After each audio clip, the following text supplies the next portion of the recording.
I remember the day we set out for our cross-country road trip like it was yesterday. The sun was shining brightly as we, a group of 4 college friends, packed our bags into Dave's old SUV. Our destination, California.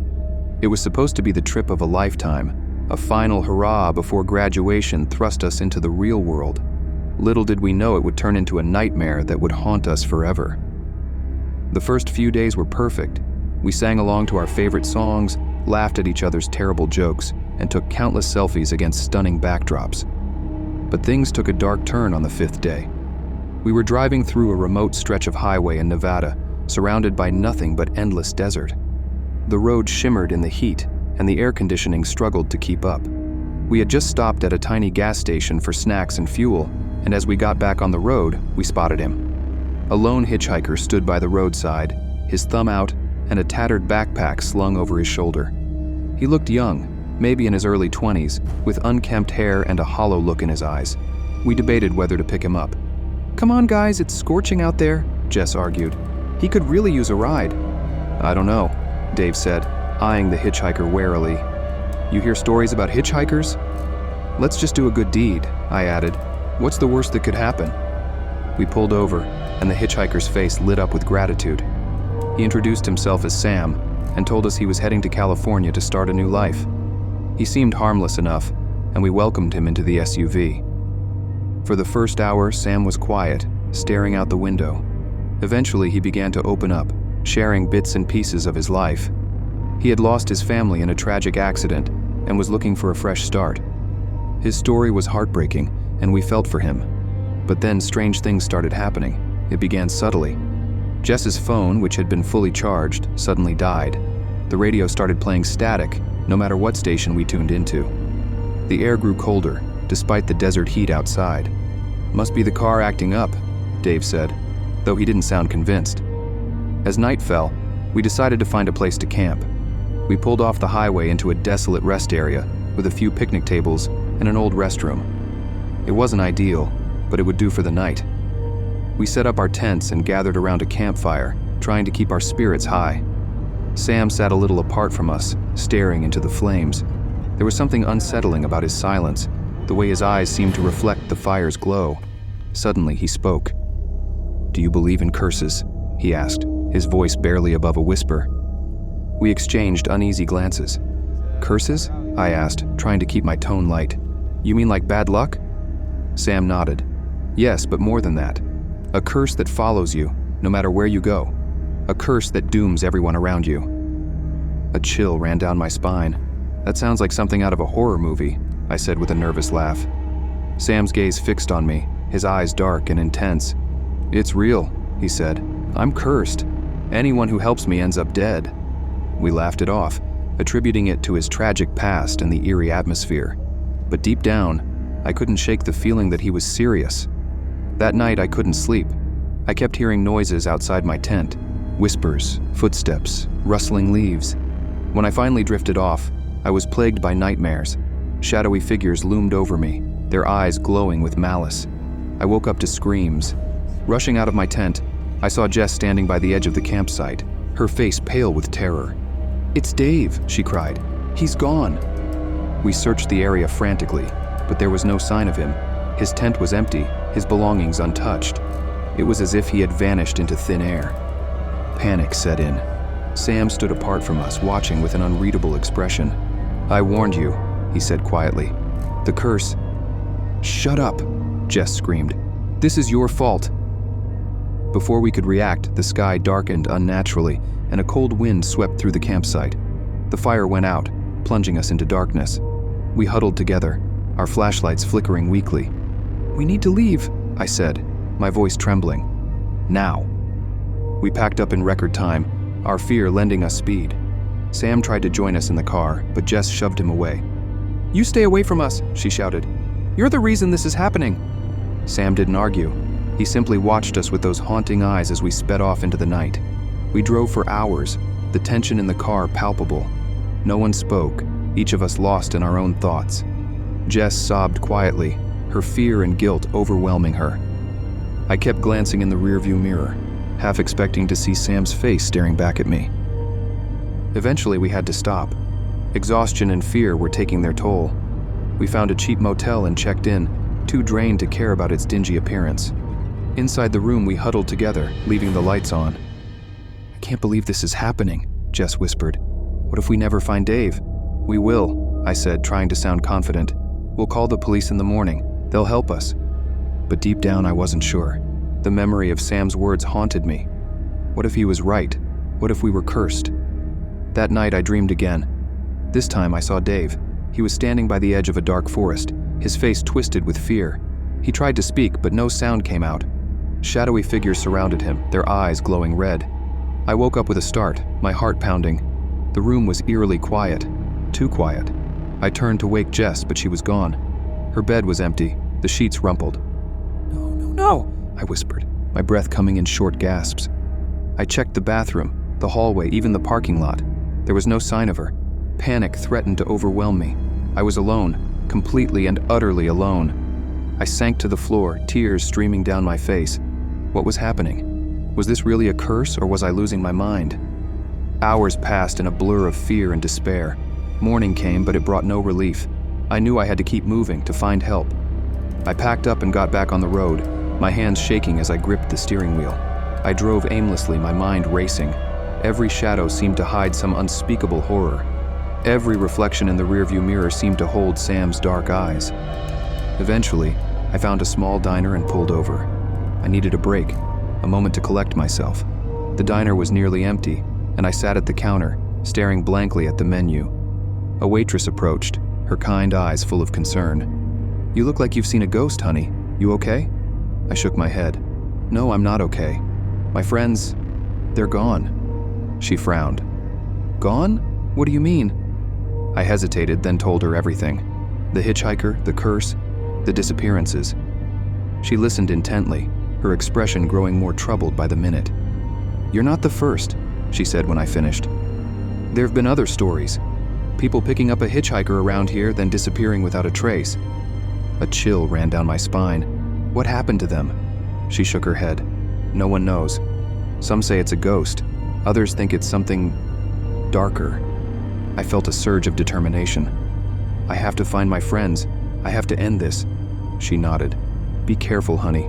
Whatever it is, it's dangerous." I left the diner with renewed resolve. I had to find Sam. He was the key to this nightmare.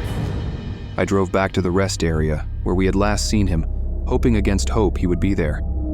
The sun was setting as I arrived, casting long shadows across the desolate landscape. I walked to the spot where we had camped, my heart pounding. And there he was, sitting by the cold fire pit, waiting. "You came back," he said, his voice a mixture of surprise and resignation. I glared at him. "Where are my friends, Sam? What did you do to them?" He sighed. "I didn't do anything. The curse, it takes them." "Bullshit," I shouted. "Tell me how to stop it." Sam looked at me with those hollow eyes.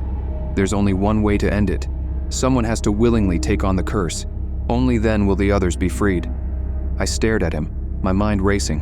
Was he telling the truth? Could I trust him? "How do I know you're not lying?" I asked. He shrugged. "You don't. But what other choice do you have?" I felt a wave of despair. He was right. I had no other options. If there was even a chance to save my friends, I had to take it. "Fine," I said. "I'll do it. I'll take the curse." Sam's expression softened. "Thank you. You're braver than you know." He stood and reached out his hand. I hesitated, then took it. A cold shock ran through me, and for a moment I felt as if I was falling into a bottomless pit. Then it was over. Sam smiled sadly. "It's done. You're free now." I felt a strange sense of relief mixed with dread. "What happens now?" "You'll see," he said. "Good luck." With that, he walked away, disappearing into the shadows. I stood there alone, wondering what I had just done. Suddenly I heard voices. I turned and saw Dave and Jess running towards me, their faces filled with relief. "You did it!" Jess cried, hugging me tightly. "You saved us!" I smiled, tears of joy streaming down my face. We were together again. But as we walked back to the car, I couldn't shake the feeling that something was watching us, waiting. We continued our journey, trying to put the nightmare behind us. But deep down, I knew the curse was still with me. I could feel it, lurking in the shadows, waiting for the right moment to strike.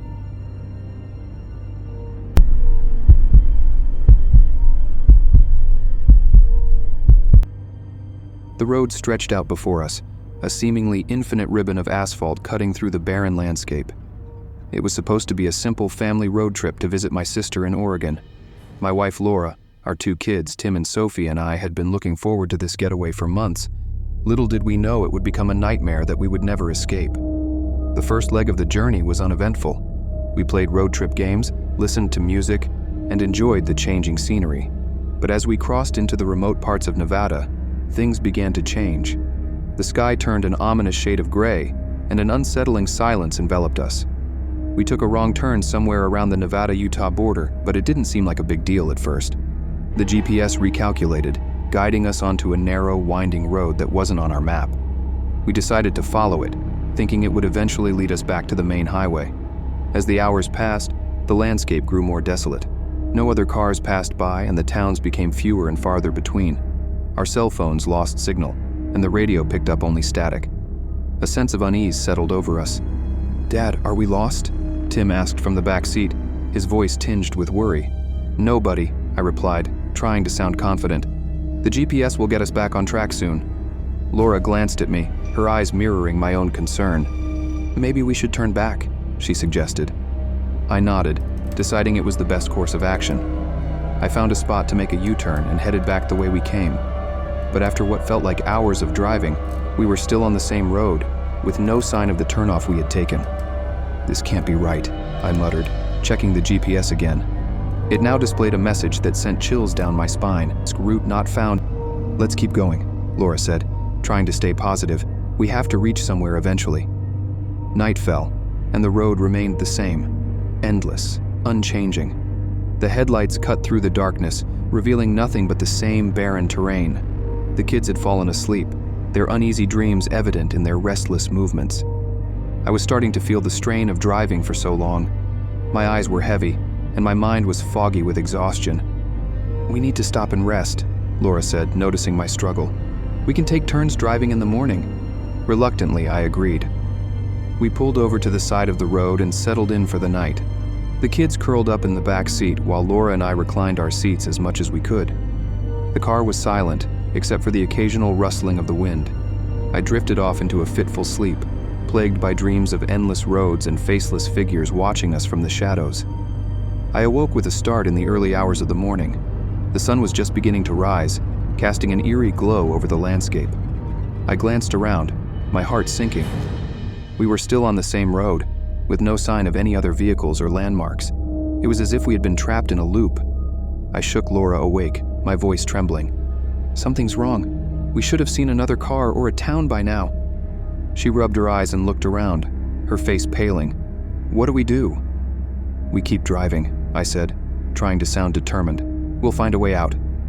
We woke the kids and continued our journey, but as the hours turned into days, our situation grew more dire. The food and water we had packed were running low, and the endless road showed no signs of ending. The GPS remained useless, and our phones were dead. We passed the same landmarks over and over again: a twisted tree, a rusted road sign, an abandoned gas station. It was as if the road itself was alive, playing tricks on us. The kids were scared, and Laura and I were at our wits' end. "Dad, I'm hungry," Sophie whimpered, her voice weak. "We all are, sweetheart," I said, my own stomach growling. "We'll find something soon." But I didn't believe my own words. We were running out of hope. Laura tried to keep the kids entertained, but it was clear they were losing their spirits. Tim stared out the window, a haunted look in his eyes. One night, as we camped by the roadside again, I heard strange noises outside the car, whispers, footsteps, and rustling leaves. I grabbed the flashlight and stepped out, my heart pounding.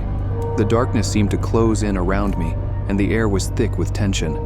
"Who's there?" I called out, shining the light into the shadows. There was no response, only the eerie silence of the night. I felt eyes watching me, but I couldn't see anyone. Fear clawed at my throat as I hurried back to the car, locking the doors behind me. The next morning, Laura suggested we try a different tactic. "Maybe if we walk, we can find help," she said, "or at least get to a place with a signal." Reluctantly, we agreed. We packed what little supplies we had left and started walking along the road. The kids held our hands, their small faces filled with fear and exhaustion. We walked for hours, but the road never changed. It was as if we were trapped in a nightmare with no escape. Just when we were about to give up, we saw a figure in the distance. A man walking towards us. We ran to him, our desperation overriding our caution. "Thank God," I exclaimed. "We've been lost for days. Can you help us?" The man looked at us with an expression of pity. "You're on the endless road," he said. "There's no way out." "What do you mean?" Laura asked, her voice trembling. "How do we get off this road?" He shook his head. "You don't. This road has a mind of its own. It traps people, feeds on their despair. I've been here for years trying to find a way out." My heart sank. "There has to be a way," I insisted. "We can't stay here forever." The man sighed. "There might be one way. A legend. They say if you confront your worst fears, the road might let you go. But no one knows for sure." We had no other options. We decided to try. That night, we camped by the roadside again, and each of us faced our deepest fears. Laura faced her fear of losing our kids, holding them close and whispering promises of safety. Tim faced his fear of the dark, walking into the shadows and coming back unscathed. Sophie faced her fear of being alone, clutching her teddy bear and singing herself to sleep. I faced my fear of failure, of not being able to protect my family. I stood on the edge of the road shouting into the void, challenging whatever force held us captive. "We're not afraid of you," I yelled. "Let us go." The wind howled, and the ground trembled. For a moment, it felt as if the road itself was alive, writhing beneath our feet. Then everything went still. We awoke the next morning to a miraculous sight. The road had changed. In the distance, we saw a town, with buildings and people going about their lives. We ran to the car, driving towards the town with renewed hope. As we approached, I felt a weight lift off my shoulders. We had done it. We had escaped the endless road. We pulled into the town, a sense of relief washing over us. People greeted us with friendly smiles, offering food and water. We contacted the authorities, explaining our ordeal. They listened with skepticism but provided assistance nonetheless. We were finally safe. Months passed and life slowly returned to normal. But the memory of the endless road lingered. We never took another road trip again, the fear of getting lost forever etched in our minds. One evening, as I tucked the kids into bed, Sophie looked up at me with wide eyes. "Dad, do you think the road will ever come back for us?" I shook my head, forcing a smile. "No, sweetheart, we're safe now." But deep down, I couldn't shake the feeling that the road was still out there, waiting for its next victims. The endless road had let us go, but its shadow would forever haunt us. And every time I saw a deserted stretch of highway, I would remember the nightmare we had escaped. And I would wonder if anyone else had the misfortune of finding themselves on the endless road with no way out.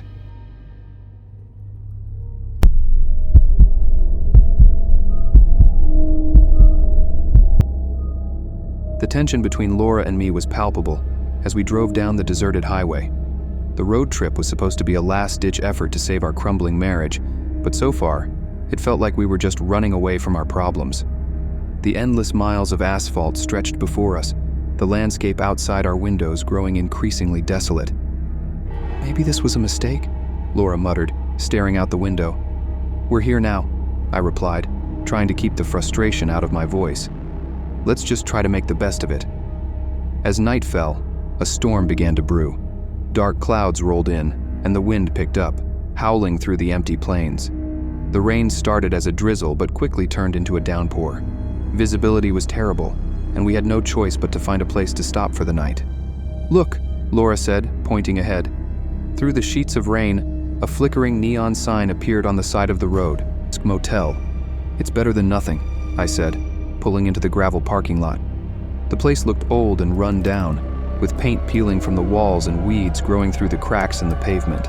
A single light flickered above the entrance. We grabbed our bags and dashed through the rain to the front desk. The lobby was dimly lit and smelled musty. An elderly man with a grizzled beard sat behind the counter, barely glancing up as we entered. "Need a room for the night," I said, trying to sound friendly. He handed me a key without a word, his eyes never leaving the small black and white TV perched on the counter. "Room 12, he muttered. "Thank you," Laura said, but the man didn't respond. We made our way down the narrow hallway, our footsteps echoing off the walls. Room 12 was at the very end. I unlocked the door and we stepped inside, greeted by the scent of mildew and stale air. The room was small and sparsely furnished, with a rickety bed, a battered dresser, and a TV that looked like it hadn't worked in years. "Charming," Laura said sarcastically. "It's just for one night," I replied, setting our bags down. After a quick lukewarm shower, we settled into bed. The storm raged outside, the wind howling and rain pelting the windows. I tried to sleep, but something about the place felt off. The shadows seemed to move in the corners of the room, and strange noises echoed through the walls. "Do you hear that?" Laura whispered, her voice trembling. "Hear what?" I asked, straining to listen. A faint, rhythmic thumping sound came from somewhere nearby. It was barely audible over the storm, but it was there. "Probably just the pipes," I said, trying to reassure her. But deep down, I didn't believe it. We lay in silence, the tension in the room growing thicker by the minute.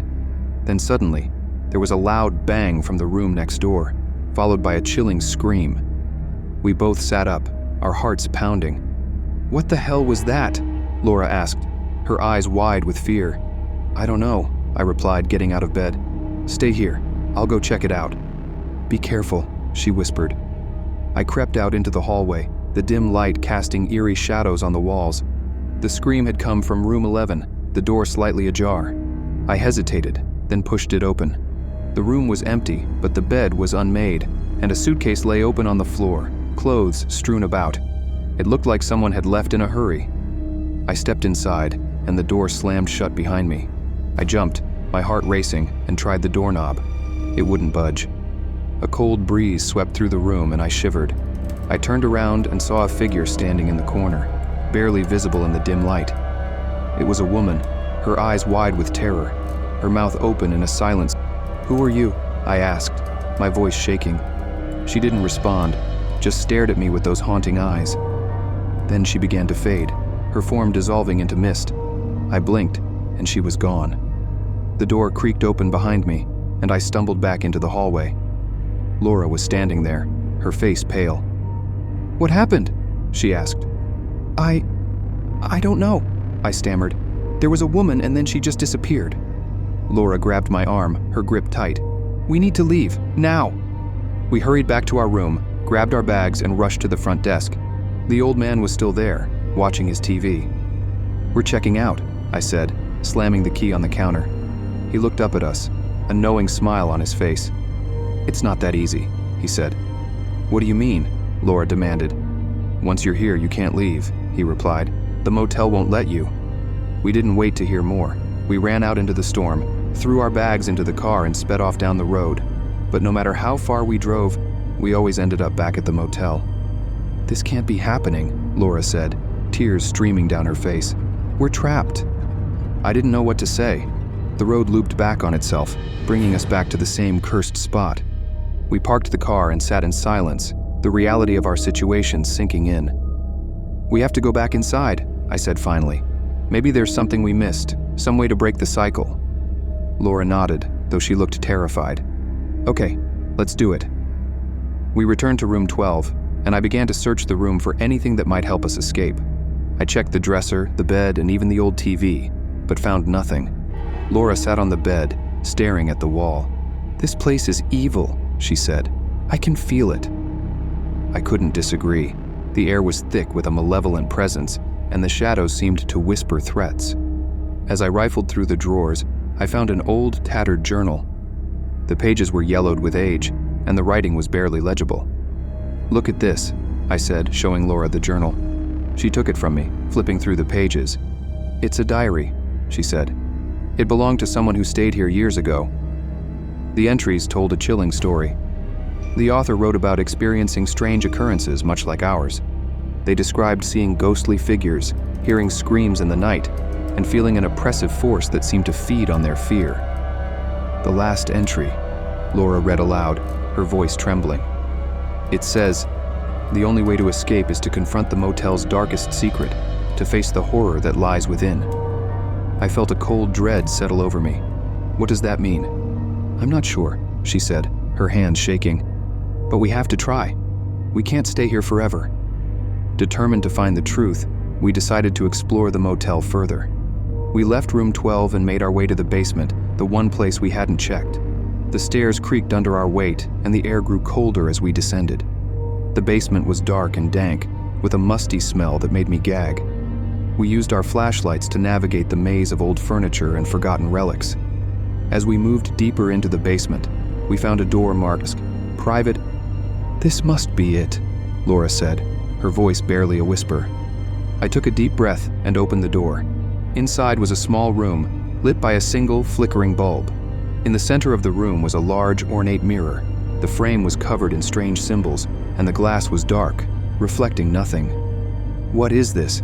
I asked, feeling a sense of dread.